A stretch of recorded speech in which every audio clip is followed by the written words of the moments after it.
Hello friends, welcome back to my channel দাদা study centre. তো বন্ধুরা, আজকের এই ভিডিওটিতে আমার আলোচনার বিষয় হলো সপ্তম শ্রেণীর যে গণিত বিষয়টা আছে, সেই সপ্তম শ্রেণীর গণিত বিষয়ে তোমরা প্রত্যেকে 8-এর দাগের পেজ নাম্বার 2 এর অর্থাৎ নিজে করি 1.1-এর এই 8-এর দাগের অঙ্কটা দেখো ভালো করে। 8-এর দাগের অঙ্কটা আমি করাবো। বলেছে 5/7-এর সঙ্গে কত গুণ করলে 4 পাবো, হিসাব করি।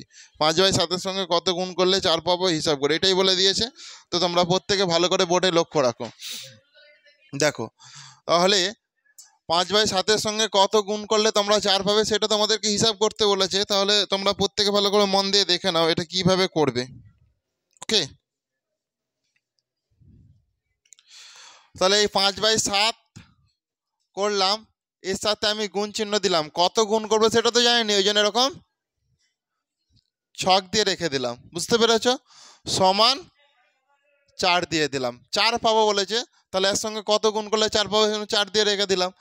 তাহলে এখানটায় দেখো, তাহলে এর মানে কি জানো? এর নিচে 1 আছে। কি আছে? 1 আছে। বুঝতে পেরেছো? তাহলে তুমি এটা দেখো, 5 গুণিতক এই ছকটা করে দাও, করে দিয়ে এই যে 4 আছে, এই 7টা গুণ আকারে এইদিকে চলে আসবে। মানে বাই আকারে এখানটায় 7 আছে, তো এই 7টা যদি ওঠাতে যাও তাহলে কোনাকুনি এখানটায় চলে যাবে। তাহলে এখানটা আর দেওয়ার প্রয়োজন নেই, সেই জন্য এটা এরকম ভাবে করো। এরপরে দেখো, তুমি যদি শুধু এই ছকটা রাখো, এখানে তোমাকে না বা দিতে হবে, বা। বুঝতে পেরেছো? এই সমান থাকলে তার আগে বা দিতে হয়। বুঝতে পেরেছো? তাহলে বা দিয়ে দিয়ে করো। তাহলে এরপরে দেখো, 4 গুণিতক 7, এই 5টা কোথায় চলে আসবে? এখানটায় চলে আসবে। বুঝতে পেরেছো? তাহলে এই 5টা এখানটায় চলে আসলো। আবার বা করলাম, এখানটায় দেখো এইটা করে দিলাম। তাহলে 7×4 28/5। তাহলে এখানটায় তুমি 28 লিখো। 5×5 5×5 25, 5×6 7 8, এখানটায় তুমি 3 দিয়ে দাও। এই 3টা এখানটায় চলে গেল, আর এই 5টা এখানটায় হয়ে গেল। তাহলে 5 পূর্ণ 3-এর 5, 5 পূর্ণ 3-এর 5, এটাই হবে তোমাদের সঠিক উত্তর। অতএব এইটা দেখো ভালো করে, এখানটায় দেখো, এখান থেকে দেখে দেখে লিখো। 5/7 এর সঙ্গে কত গুণ করছো তুমি? 5 পূর্ণ 3-এর 5 গুণ করলে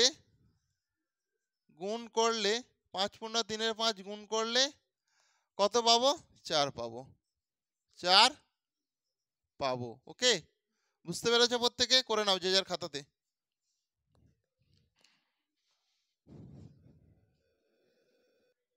তো বন্ধুরা, তোমরা প্রত্যেকে 9-এর দাগের অঙ্কটা ভালো করে দেখে নাও। এখানে আছে 2-এর 3, তারপরে দেখো আছে 4-এর 5, তারপরে দেখো আছে 2-এর 3 গুণিতক 4-এর 5। তার মানে কি? 5×3 কত হয়? 15, 4×2 কত হয়? 8। এটা 15/8। তাহলে এটা দেখো ভালো করে, একটা জিনিস দেখো। তাহলে এইটা তোমাকে তো এইটা ধরতে হবে, এটা গুণ আকারে আছে, মানে এটা পুরোটা, তাই তো? ভালো করে বোঝার চেষ্টা করো। এইটা একটা, সেই জন্য একটা করে দিলাম। এটা একটা, সেই জন্য এখানে একটা করে দিলাম। এটা কিন্তু পুরোটা মিলে একটা, সেই জন্য এটা গুণ করে নিলাম। তাহলে এখানে নিচে কত আছে বলো? 3 আছে। তাহলে এখানটা 3 করো। এখানে নিচে কত আছে? 5 আছে, সেই জন্য এখানটাতে 5 করো। এখানের নিচে কত আছে? 15 আছে, সেই জন্য এখানটা 15 করো। এদের তুমি লসাগু করো। দেখো 3 যদি রাখো, 3 একে 3 5, 3×5 15, এখানটা যদি 5 দাও, দেখো 1 একে 1, 5 একে 5, 5 একে 5, তাহলে 3 গুণিতক 5 মানে 3×5 কত হবে? 15 হবে। 15 আমার হয়ে গেল। তাহলে এখানে 2 আর এখানটা 3 করব। এখানে দেখো এই যে 15 হয়েছে, 3-এর সঙ্গে কত গুণ করলে 15 হবে? 3×5 15, সেই জন্য এখানে যদি তুমি 5 দাও, তোমাকে এখানেতেও 5 দিতে হবে। আচ্ছা, এখানে দেখো 5 আছে, নিচে দেখো 5-এর সঙ্গে কত গুণ করলে 15 হবে? 5×3 15। তাহলে এখানে 3 গুণ করেছে, মানে এখানেও তোমাকে 3 গুণ করতে হবে। এখানে যেরকম 4টা আছে, 4টা বসিয়ে দেবে। ঠিক আছে? বুঝতে পেরেছো? তার মানে দেখো 2×5 কত হবে? 10/15। এই দেখো এখানে 4×3 কত হবে? 12/15। আর এটা দেখো কত আছে? 8/15 আছে। তাহলে সবার নিচে 15 আছে, সবার নিচেতে 15 আছে, মানে অঙ্ক আমার ঠিক আছে। তাহলে এর মধ্যে কোনটি সবচেয়ে ছোট হিসাব করি। তাহলে এর মধ্যে কোন 8 ছোট, 12 নাকি 10? নিশ্চয়ই 8 ছোট। তাহলে লিখে দাও, অতএব সব থেকে ছোট হলো সবচেয়ে ছোট হলো সবচেয়ে ছোট হলো, তাহলে এইটা 2-এর 3 গুণিতক 4-এর 5, এটাই তো আমাদের আনসার। 2-এর 3 গুণিতক 4-এর 5, বুঝতে পেরেছো? তো তোমরা এরপর দেখো 10-এর অঙ্কটা ভালো করে মন দিয়ে দেখো। এখানটা দেখো যেটা আছে 5/2, তারপরে এখানে দেখো 7/3, তারপরে এটা দেখো 5/2 গুণিতক 7/3 সমান করলাম 3 দুগুণে কত হবে 6। এখানটায় দেখো দেখো তাহলে 5, এটা 2, এখানটায় গুণ দিলাম, এখানটাতেও গুণ দিলাম, এটা 7, এটা 3, এখানটাতেও গুণ দিলাম, এখানটাতেও গুণ দিলাম। তাহলে দেখে নাও ভালো করে, তাহলে এই যে 2, 3 আর এই যে 6, এদের লসাগু দেখো 2 1 2, 3 2 3 6, এরপরে দেখো 3 দেবো 1, 3 1 3, 3 1 3, তাহলে 3 দুগুণে কত হবে 6 হবে তো। তাহলে এটা 6 হয়ে গেল। তাহলে এখানে দেখো 2 আছে, তাহলে 2 এর সঙ্গে কত গুণ করলে 6 হবে 2 3 6, তাহলে 2 3 6, এখানটাও 3 দিলাম মানে এখানটাতেও 3 দেবো। দেখো 3 এর সঙ্গে কত গুণ করলে 6 হবে 3 দুগুণে 6, তাহলে 3 দুগুণে 6, এখানটাতে 2 দিলাম মানে এখানটাতে 2 দিলাম। তাহলে এটা দেখো 7 দুগুণে কত, এটা 14 তো আছে। আচ্ছা 6 1 6, এর সঙ্গে 1 গুণ করে দাও, তাহলে বুঝতে পেরেছো? তাহলে কত হবে 14 1 14, 6 1 6, এটা কত হবে 7 দুগুণে 14, 7 দুগুণে 14, 6 1 6, এটা জিনিসটা দুটো 14 হচ্ছে।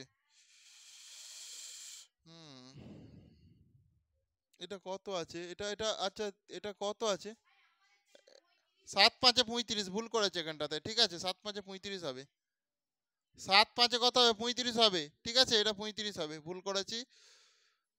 7 5 35 আর গুণিতক 1, আমি তখন ভুল লিখে দিয়েছি, তাহলে এটা 35ই হবে।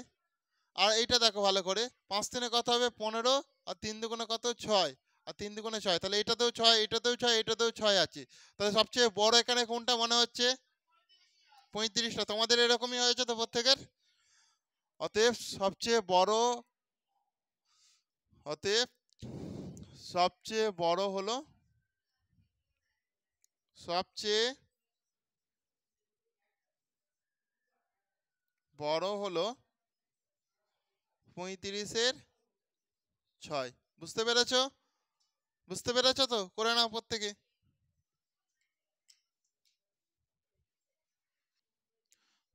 এরপর তোমরা 11 দাগের অঙ্কটা ভালো করে দেখো। বলেছে একটি সংখ্যা 4 গুণ ওই সংখ্যাটি অর্ধেক যোগ করলে সংখ্যাটি 1/2-3 হয়, তাহলে সংখ্যাটি কত সেটা আমাকে বলেছে। তাহলে সংখ্যাটা তো আমি জানিনি, সংখ্যাটিকে কি ধরবো এক্স ধরবো, সংখ্যাটিকে এক্স ধরবো। মনে করি সংখ্যাটি হলো, দেখে নাও, মনে করি সংখ্যাটি হলো সমান এক্স। ওকে, সংখ্যাটি 4 গুণ,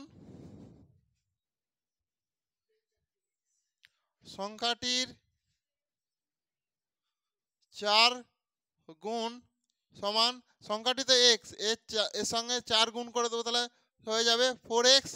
ওকে, আচ্ছা সংখ্যাটির অর্ধেক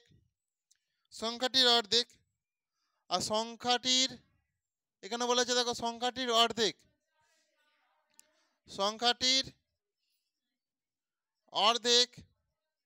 সংখ্যাটির অর্ধেক মানে কি এক্স এর হাফ, মানে সংখ্যাটির অর্ধেক। তবে এইটাই হচ্ছে তোমার সংখ্যাটির অর্ধেক, তার মানে এক্স এর মানে গুণ, তো তাহলে x/2 করবো আমি এটাকে, বুঝতে পেরেছো? তাহলে সংখ্যাটি কত হবে, যোগ করলে সংখ্যাটি হয় 1/2-3। দেখো একটি সংখ্যা 4 গুণ ও ওই সংখ্যাটির অর্ধেক যোগ করলে সংখ্যাটি এত হয়। তাহলে ভালো করে দেখো, সংখ্যাটি 4 গুণ মানে এইটা, একটি সংখ্যা 4 গুণ, তাহলে শর্ত অনুসারে করছি, দেখো শর্তানুসারে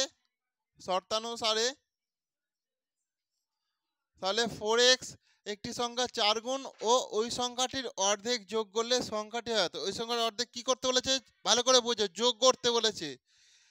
কি করতে বলেছে এখানটায়? যোগ করতে বলেছে। তাহলে যোগ দিলাম, তাহলে আমি কি পেলাম? ওই সংখ্যাটির অর্ধেক এইটাতে পেলাম। তাহলে x/2, x/2 এইটা মানে কি বলেছে? এটা মানে হচ্ছে 1/2/3। এটা সমান তার মানে 1/2/3। বুঝেছো? ভালো করে দেখো, আরেকবার বুঝিয়ে দিচ্ছি জিনিসটা। আগে এগুলো বুঝলে তবে তো অঙ্ক পারবে। বলেছে একটি সংখ্যা 4 গুণ, একটি সংখ্যা 4 গুণ। তাহলে আমি আগে সংখ্যা মনে করি সংখ্যাটি x, সংখ্যাটা আমি জানি তো। তাহলে এর 4 গুণ মানে এর সঙ্গে 4 আমি গুণ করে দিচ্ছি, তাহলে 4x। আর হচ্ছে ওই সংখ্যাটির অর্ধেক, তাহলে সংখ্যাটি আমার কত? x, তাহলে এর অর্ধেক, সংখ্যা এর অর্ধেক মানে হাফ, সেই জন্য x/2 হয়ে গেল। যোগ করলে তাহলে দেখো এই যে 4x এর সঙ্গে x/2 যোগ করে দিলাম, যোগ করে দিতে আমার এইটা পেয়েছি, ওই জন্য সমান দিয়ে 1/2/3 করে দিলাম। বুঝতে পেরেছো? অসুবিধা নেই তো? সেই জন্য দেখো তাহলে এটা এর নিচে কিছু নেই মানে কি আছে জানো? 1। তাহলে বা দাও, তাহলে আমার 2 হচ্ছে লসাগু হলো। তাহলে এর সঙ্গে তুমি কি করবে? 2 গুণ করবে। তাহলে 4 দুগুণে কত হবে? 8। সেই জন্য 8x প্লাস x সমান 3 একে 3, 3 4 5, তাহলে 5/3 হয়ে গেল। সেই জন্য বুঝতে পেরেছো? এবার তোমরা নিজেরা একটু ক্যালকুলেশন আগে করো, করার জন্য সময় দিচ্ছি, তারপর আমি করব। কোনাকুনি গুণ করতে হয়, কোনাকুনি। দেখো এটা ভালো করে দেখে নাও। দেখো তাহলে এটা দেখো 8x এর সঙ্গে x গুণ করলে কি হবে? 9x/2 হয়ে যাবে, বাই 5/3 করে দিলাম। তাহলে এটার সঙ্গে এটা কি কোনাকুনি গুণ, তাহলে 9 3 কত হবে? 27x, আর 5 দুগুণে কত হবে? 10। বুঝেছো? অতএব x সমান, অতএব x সমান 10/27, 10/27। আর এইটাই হচ্ছে তোমাদের উত্তর। তাহলে আমাকে বলেছে সংখ্যাটি কত হবে। তাহলে মনে করি সংখ্যাটা আমি কি ধরেছিলাম? x ধরেছিলাম তো। তাহলে x বলতে কতকে বোঝাচ্ছে? 10/27। তাহলে সংখ্যাটি হবে 10/27। অতএব সংখ্যাটি হলো, অতএব সংখ্যাটি হলো 10/27। বুঝতে পেরেছো? কারো কি অসুবিধা আছে? নেই তো? করে নাও প্রত্যেকে। আচ্ছা তোমরা বুঝতে পারছো না যে 9xটা কি করে হচ্ছে, তাই তো? তাহলে 8x এর সঙ্গে x যদি যোগ করে দাও সেটা 9x হয়, ঠিক আছে? এর আগে কিছু নেই মানে কি আছে জানো? 1 আছে। তাহলে 8 এর সঙ্গে তুমি যদি 1 যোগ করো কত? 9 হয়। আর যেরকম x আছে x হয়ে গেল যোগের ক্ষেত্রে। এইভাবেই 9x হয়েছে এটা। বুঝতে পেরেছো এরপর? ঠিক আছে, করে নাও প্রত্যেকে।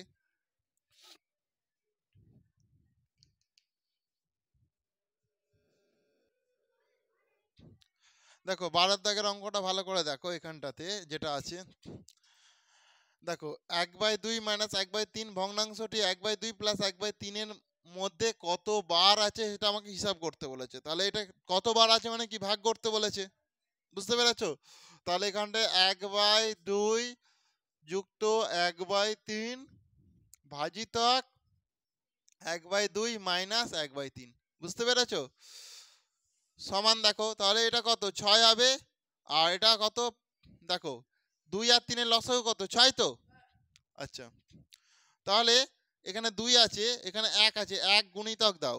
তাহলে 1 এর নিচে 2 আছে, তাহলে 2 দেখো 2 3 এ 6 হয়, যুক্ত করো। 1 আছে, গুণিতক চিহ্ন দাও। দেখো 3 দুগুণে 6 হয়।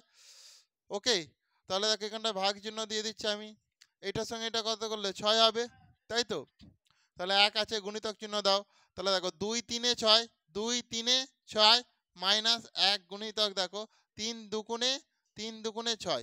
ওকে, তাহলে দেখো 3 যুক্ত 2/6 ভাজিতক 3 একে 3 মাইনাস 2/6। তাহলে এটা হয়ে যাচ্ছে দেখো 5/6। আর এটা কত হয়ে যাচ্ছে? ভাগটাকে যদি তুমি গুণ করে দাও, ভাগটাকে যদি, আচ্ছা ঠিক আছে ভাগই রাখো, আর একটা লাইন পরে আমি গুণ করবো কোনো নাও। তাহলে এটা 1/6 হয়ে যাচ্ছে। তাহলে দেখো 5/6 ভাগটাকে যদি গুণ করো কি এই 6টা উপরে চলে যাবে আর একটা নিচে চলে আসবে। তাহলে এই 6 কেটে গেল, তাহলে কি পড়ে রইলো? 5।